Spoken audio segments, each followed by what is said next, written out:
이제 3주밖에 남지 않았습니다. 참으로 2009년 한 해 동안에 수고하신 여러분들의 모습을 생각하면 우리에게는 어려운 시기였던 것이 사실입니다. 교회를 옮겨야 됐고 또 옮긴 교회에 익숙하지 못하여서 참 많이 애를 먹었었고 또 그 익숙되어져 가는 과정 속에서도 참으로 각 기관들마다 불편한 점들이 한두 가지가 아니었고 또 세계의 경기가 좋지 않아서 많이 힘들었던 그런 한 해였습니다. 우리만 힘들었던 것이 아니라 오늘 성경을 보니까 이스라엘 백성들에게도 그런 과정이 있었음을 기억합니다. 이스라엘 백성들은 나라를 잃어버렸습니다. 나라를 잃고 바벨론의 포로로 잡혀가서 포로 생활을 하게 됩니다. 그러다가 하나님께서 정한 때가 되어서 이 포로에서 놓여서 이들이 예루살렘으로 돌아오게 되는데 예루살렘에 돌아와서 제일 먼저 한 일이 뭐냐면은 하나님의 성전을 다시 짓는 일입니다.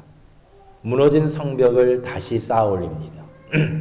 그 무너진 성벽을 쌓아 올리는 과정에서 자기의 집도 없고 참 힘든 과정이었지만 기쁜 마음으로 이스라엘 백성들이 한마음 되어서 하나님의 성전을 짓게 됩니다. 그 과정이 느헤미야 1장에서 7장까지 나와 있는 내용입니다. 그래서 참 어려운 고비를 넘기고 하나님의 성벽을 다 지었습니다. 하나님의 성벽을 짓고 나니까 이스라엘 백성들이 누구와 의논한 것도 아닌데 그들이 수문학 광장에 모입니다. 수문학 광장, 워러게이트예요. 수문학 광장에 모여서 에스라를 향하여 한마음 되어서 요청하는 내용이 있습니다.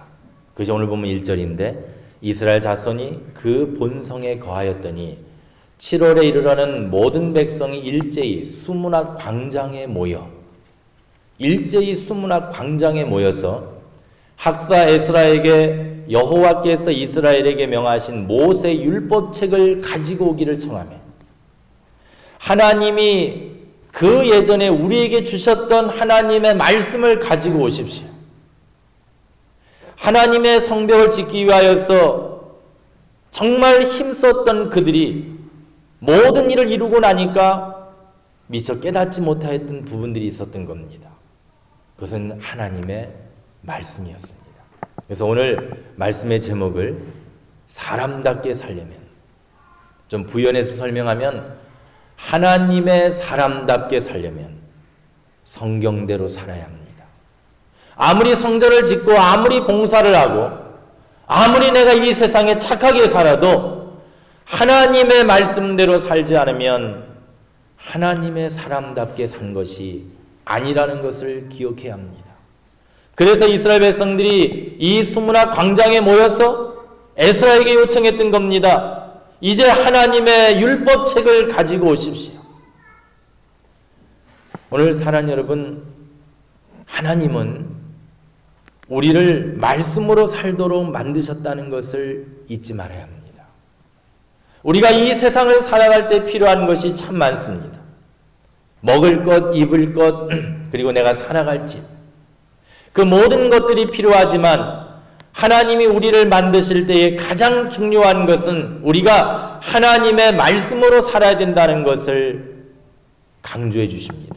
예수님께서 마태복음 4장 4절에 보면 마귀에게 시험을 받으실 때 이런 말씀을 하십니다. 기록되었으되 사람이 떡으로만 살 것이 아니요 하나님의 입으로 나오는 모든 말씀으로 살 것이라. 하나님의 입으로 나오는 모든 말씀으로 살아야 되는 것이 사람인데 사람들은 너무도 착각하고 있다는 겁니다. 하나님의 입으로 나오는 모든 말씀으로 살기 위하여 발버둥 치기보다는 이 세상의 육신을 위한 양식 모험에 발버둥 치고 하나님의 말씀대로 살려고 애쓰기보다는 이 세상에 먹는 것, 입을 것, 그리고 살 집 때문에 자기의 모든 인생을 소비하는 것과 같다는 것을 기억해야 합니다. 내가 일생을 80년을 산다고 가정할 때 80년 동안 먹기 위하여 돈을 벌고, 살기 위하여 돈을 벌고, 입기 위하여 돈을 벌고, 그렇게 살다가 결국 마칠 인생으로 하나님이 우리를 이 땅에 보내주신 것이 아니라, 이 땅 위에 그것보다 더 중요한 것이 있는데 하나님의 말씀으로 사는 법을 깨닫고 하라. 하나님의 말씀으로 사는 방법을, 그 원리를 터득하고 오라고 우리를 이 땅에 보내셨다는 겁니다. 근데 우리는 어떻습니까? 하나님 앞에 나와서 봉사하는 시간보다 세상에 더 많은 시간을 보내고 있지 않습니까? 하나님 말씀을 배우고 하나님 말씀을 읽는 그 시간보다 세상에 더 많은 시간을 보내라고 내 자녀들을 투자하고 있지 않습니까? 교회에서 어떤 행사를 할 때에 시간이 없다고 합니다. 돈이 없어서 못 보낸다고 합니다. 그러나 자녀들은 방과 학교와 학원에는 몇백 불씩 몇천 불씩 보내도 아까워하지 않습니다. 순서가 바뀐 겁니다.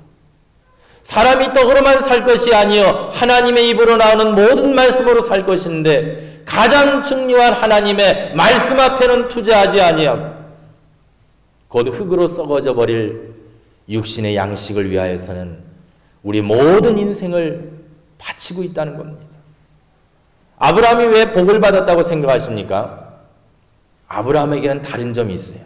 창세기 12장 4절을 보니까 아브라함이 여호와의 말씀을 쫓아 갔고, 그렇게 기록합니다. 아브라함은 하나님의 말씀을 따라갔다는 거예요. 그런데 아브라함과 똑같이 그 길을 갔던 사람이 또 있었어요. 누굽니까? 롯입니다. 근데 왜 롯은 복을 못 받습니까?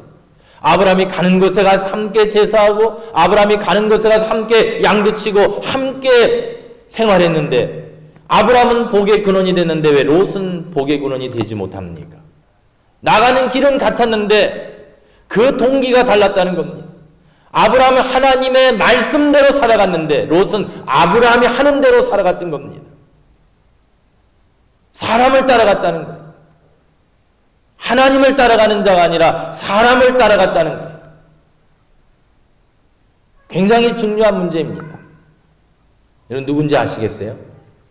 우리나라의 매국노라고 불리는 이완용입니다. 이완용. 이 사람이 처음부터 매국노였을까요? 이 사람은 우리나라에 굉장히 중요한 독립문을 세운 사람입니다. 참 이상하죠? 독립협회 회장이었어요. 처음에 1882년에 과거 시험에 합격을 합니다. 그리고 그때 유경재단을 통하여서 영어를 배웁니다. 그래서 미국으로 파견을 받아요. 우리나라 왕이 미국에 보내요. 미국에 파견을 받아서 눈을 뜹니다. 야, 미국하고 손잡으면, 미국 사람들하고 친해지면, 미국이 하는 대로만 나가면 우리나라 이기겠다. 그래서 이 사람이 미국 문물을 받아들이자고 왕에게 제안을 합니다. 그리고 독립협회를 만들어서 독립문을 지어서 온 세계에 우리나라의 독립을 알립니다. 그런데 우리나라의 역사 가운데 일본이라는 사람들이, 일본 사람들이 우리나라를 침략하기 위해서 굉장히 혈안이 돼 있었죠. 그때에 일본 사람들이 우리나라의 왕비를 죽입니다. 을미사변이 일어나요. 그때에 우리나라 황제를 러시아의 공간으로 옮겨서 몰래 도망치게 한 사람이 이완용이에요. 왜 그가 그렇게 했겠습니까? 바로 러시아가 강대국이기 때문에 러시아 친러가 되어지면 우리나라가 잘 살 수 있을 거다라고 하는 그 기대감에 일본이 쳐들어오려고 할 때에 왕을 빼돌려서 러시아 공간으로 옮깁니다. 그것이 아관파천이라는 역사입니다. 근데 이상하게도 세계의 정세가 미국과 영국이 일본을 도와줘요. 러시아는 돕지 않고 일본을 도와줘요. 그럴 수밖에 없지요. 그때 일본이 전비 60%를 미국과 일본에게서 지원을 받고 러일 전쟁을 벌입니다. 근데 러시아가 지고 맙니다. 그때 이완용 이분을 생각합니다.